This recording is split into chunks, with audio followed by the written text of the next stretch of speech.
সদস্য যে গঠন হচ্ছে, এই গঠনটা নিয়ে হচ্ছে মূলত গ্যাঞ্জামটা সৃষ্টি হয়েছে। এই সভাপতি আমাদের হতে দেবে না। সদস্য তালিকায় মানে আমরা ছোটবেলা থেকে বিএমপি করি, এদের পরিবার আমার শ্বশুরের পরিবার, কিন্তু এরা চায় না যে আমাদের বিএনপি নামে থাকুক।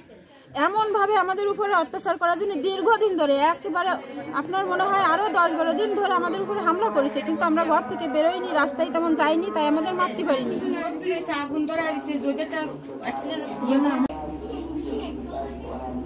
আমার বড় ভাইয়ের পরে হামলা করে বাড়ি ঘরে করে বাচ্চাদের অস্ত্র ধরে মহিলাকে এই সব লুটপাট করে ঘরে টাকা ছিল গহনাগাটি যা ছিল সব নিয়ে গেছে।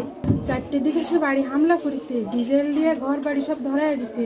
আমি আমার বাচ্চা কাচ্চা নিয়ে ঘরের ভিতর ছিলাম, 6টা বাজছে নি, জ্বলন্ত ডিজেল দিয়ে ধরা দিয়ে বলেছে কি যদি ঘর থেকে বেরোস তাহলে তোকে সব জবাই দেবো, সব জবাই দিয়ে সব ওর ভিতর আগুনের মধ্যে পুড়া দেবো।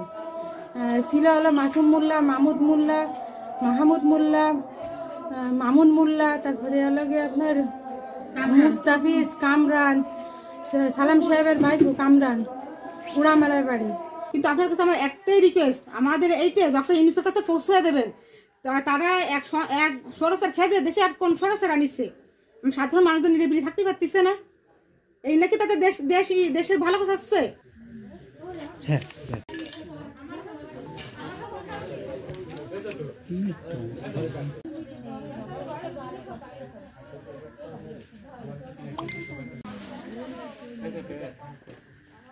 কি করি এগুলো?